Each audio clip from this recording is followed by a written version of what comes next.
Olá pessoal, tudo bem? Dando continuidade ao nosso curso de trigonometria, hoje nós vamos falar das funções trigonométricas, tá? Então nós vamos tentar dar um apanhado geral, né, sobre a questão das funções trigonométricas, sempre destacando os pontos mais relevantes, principalmente, ó galera, foco no Enem, tá? Então vamos lá. Primeiramente, uma função trigonométrica ela tem uma característica importantíssima. Ela é uma função periódica. Mas, professor, o que é uma função periódica? Uma função periódica é exatamente aquela função em que o gráfico dela, o gráfico se repete de período em período, ou seja, o gráfico ela se repete de intervalo em intervalo. Note nesse gráfico de uma função trigonométrica qualquer, tá, gente? Eu não estou especificando ainda se essa função é seno, cosseno, tangente, cotangente. Eu estou pensando numa função trigonométrica qualquer. Eu queria que você observasse que se eu penso nesse ponto aqui, ó, faço esse movimento de subida, descida e subida. Se parar para observar, ó, daqui para cá vai ocorrer repetição. Isso aqui é uma curva, né? É uma parte da curva. Essa parte daqui até aqui ela é igual, aí depois se repete de novo, ok? Então isso é chamado de período, turma, que a gente vai tratar especificamente aqui, tá? Então vamos lá. As funções trigonométricas, gente, são funções, se a gente for definir no geral, em que a regra, a lei, são expressões trigonométricas. Então, quando eu penso em f de x igual a seno de x, eu tenho uma função trigonométrica.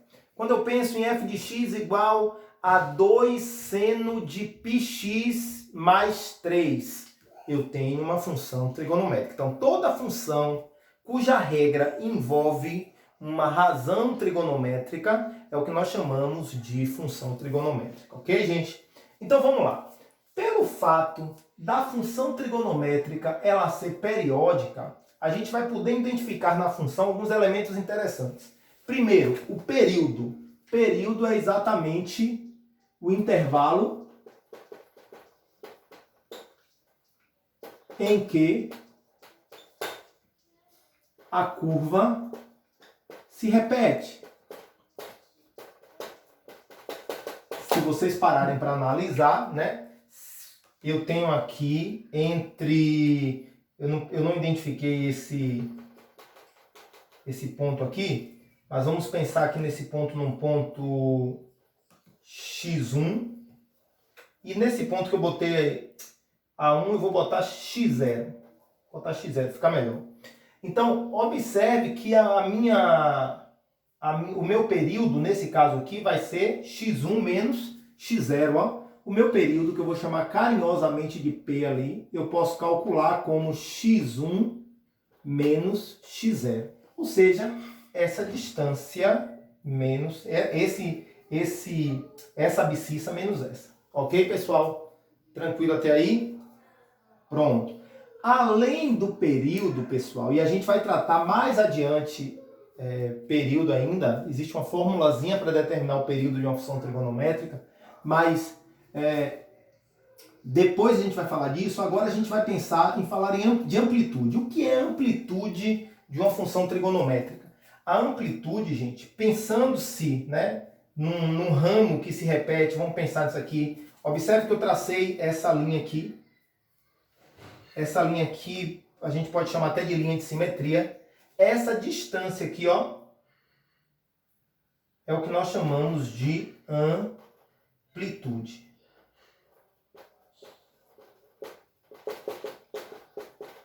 Observe que eu tenho aqui também, né? Então, essa distância partindo de um ponto central da curva é o que nós chamamos de amplitude. Se você parar para observar, a amplitude dessa função aí seria P menos Q dividido por 2, né? Amplitude. P menos Q dividido por 2. Por que, professor, P menos Q dividido por 2? Porque P menos Q, turma, dá essa distância aqui, né? Quando eu tenho essa distância. Quando eu divido essa distância por 2, eu tenho exatamente a amplitude. Um exemplo prático.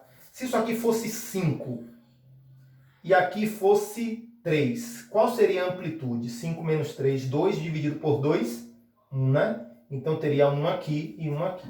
Ok, gente? Essa é a amplitude. Além da amplitude, eu vou ter o máximo e o mínimo da função. O máximo e o mínimo é o que nós chamamos de extremos. Bom, quem são os extremos dessa função? Maior valor, o máximo seria, vou botar aqui, max. O máximo seria o P e o mínimo seria o Q, né? Mínimo seria o Q. Além do máximo e do mínimo da função trigonométrica, turma, a gente pode, pensar logo em domínio e imagem. Domínio, valor associado a x, a abscissa. Se você parar para observar, o domínio dessa função, no caso, é R. E a imagem da função vai ser o intervalo, né, de Q até P. Por que, professor, de Q até P? Porque, se parar para observar, primeiro, essa função é contínua, né, não tem quebra. Segundo, eu queria que você observasse que o maior valor que ela pode assumir é P e o menor valor é Q. Então, a imagem vai de Q até P. Ok, gente? Essa é uma introdução para a gente entender, no geral, o que é uma função trigonométrica e as suas características. Eu vou apagar o quadro agora e a gente, turma, vai trabalhar, né, o gráfico das 3 primeiras funções trigonométricas básicas, a função seno, cosseno e tangente, ok? Bom, turminha, vamos falar agora especificamente das 3 funções trigonométricas básicas, a função f de x igual a seno x, f de x igual a cosseno de x e f de x igual a tangente de x. E eu ilustrei já aqui o gráfico das 3 funções, tá? Bom, observe a curva y igual a seno de x. Essa curva, gente, essa curva ela é chamada de senoide. Vou colocar aqui, senoide, senoide. A função y igual a cosseno de x. Observe, gente, que o traçado ele é igual, traçado da curva y igual a seno x, y igual a cosseno x é um traçado igual, tá? Só que ao ocorrer uma translação, quando a gente puxa a curva mais para um lado, ocorreu uma translação. A curva y igual a cosseno de x é chamado de cossenoide. Cossenoide, tá? E a curva y igual a tangente de x, se parar para observar, é uma família de curvas, né? O gráfico da função f de x igual a tangente de x é um gráfico composto por uma família de curvas. Isso acontece, pessoal, porque não existe tangente, para menos π sobre 2, π sobre 2, 3π sobre 2, ou seja, não existe tangente para esses valores. Como não existe tangente para esses valores, automaticamente eu vou ter aí, né, o gráfico de uma função não contínua, né, nos intervalos, nos pontos, menos π sobre 2 mais π, né, menos π sobre 2 mais kπ, vamos dizer assim. Ok, gente?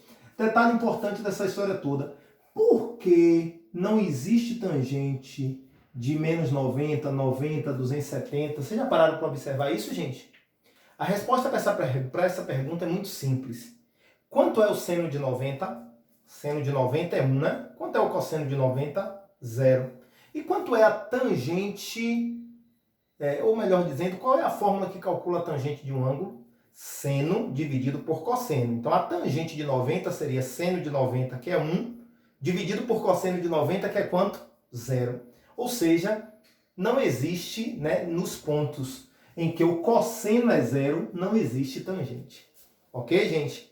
Então, essa é uma justificativa interessante. E sobre essas 3 curvas, né, eu me esqueci de falar, não vou escrever, né, mas o gráfico da função tangente é uma tangentoide, tá? A gente não usa muito essa palavra para a questão do gráfico da função tangente, fica mais didático a gente chamar de simplesmente gráfico da função f de x igual a tangente de x. Senoide e cossenoide não, a gente usa bastante o nome dessas curvas, então é bom se ligar nisso. Mas o gráfico da função tangente, o nome da curva, a gente não vai precisar se ligar, tá? E o que é que a gente vai fazer agora? Tá lembrado que anteriormente a gente pensou exatamente no domínio, no máximo, no mínimo, na imagem, na amplitude, no período? a gente vai preencher o gráfico, essa tabela, exatamente identificando quem é domínio, quem é máximo, quem é mínimo, quem é imagem, quem é amplitude, quem é período para essas três funções. Tá? Isso que a gente vai fazer agora.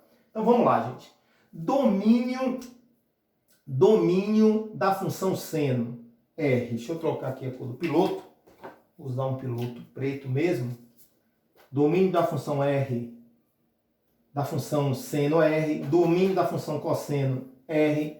Domínio da função tangente, eu posso dizer que esse domínio vai ser exatamente R menos, né? Todo derivado de 90, né? Ou melhor dizendo, quando eu falo derivado de 90, 270 menos 90. Então a gente pode escrever assim, ó, π sobre 2 mais kπ. Por que, professor? Π sobre 2 mais kπ. Lembrando que esse k pertence a z, tá? Esse k pertence a z. Porque quando eu vario o k, eu vou estar variando exatamente essa distância. Ó, essa distância. Se você parar para observar que... Perdão, essa distância. De menos π sobre 2 a π sobre 2 tem π. De π sobre 2 a 3π sobre 2 tem π. Então, a gente varia aí de acordo com essa distância. Tá? Então, aqui são os domínios. Máximo e mínimo. Máximo da função seno, 1. Máximo da função cosseno, 1. Máximo da função tangente, mais infinito, né, gente? Mínimo da função seno, menos 1. Mínimo da função cosseno, menos 1. Mínimo da função tangente, menos infinito. A gente não tem como determinar. Detalhe importante dessa história toda. Se liga aqui, galera, ó. Se liga aqui. Pessoal, o intervalo do seno e cosseno, que a gente vai tratar aqui na imagem, é sempre de menos 1 a 1, tá, gente? Ó, já vou até escrever aqui, ó. Não existe valor nem de seno nem de cosseno menor que menos 1 e nem maior do que 1, tá, gente? Ó, inclusive, eu me lembro na minha época da faculdade, só uma curiosidadezinha, eu estava fazendo uma prova de geometria analítica na faculdade e o professor chegou, um aluno, né, fazendo a prova, e gritou lá para o professor: professor, o meu seno do ângulo aqui, que o problema está pedindo ali, o problema pediu o seno do ângulo, o meu seno do ângulo está dando 4,987, eu posso aproximar para 5?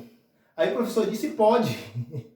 Né? Ou seja, em outras palavras, o professor disse assim, ó, você já errou mesmo, porque você nem se ligou que o intervalo do seno para o cosseno é de menos 1 a 1. Se você achar, gente, seno de x igual a 4,987, já desconfie que suas contas estão erradas, né, gente? Então não pode esquecer isso. Imagem da função tangente. Imagem da função tangente R, né? Pode ter qualquer valor. Amplitude da função seno, 1. Amplitude da função cosseno, 1. Ó, gente.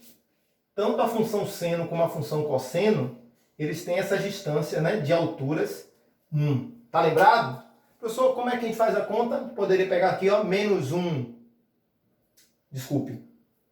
1 menos 1 vai dar 2, né? 2 dividido por 2 dá 1, tá?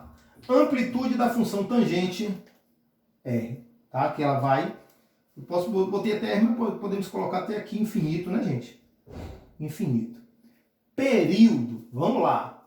Período da função seno. Eu vou pegar daqui, ó. Ó.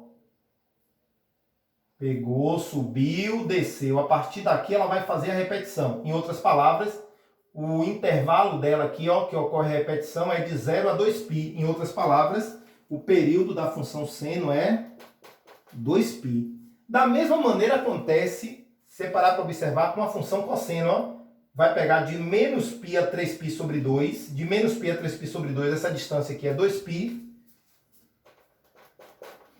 E o período da função tangente, observe, vamos pensar nesse ponto aqui, que ele começou aqui nesse ponto. Vai começar de novo o quê? De menos π sobre 2 a π sobre 2. De menos π sobre 2 a π sobre 2, que é o período. É exatamente essa distância aqui. de menos π sobre 2 a π sobre 2, essa distância vai ser π. Ok, gente?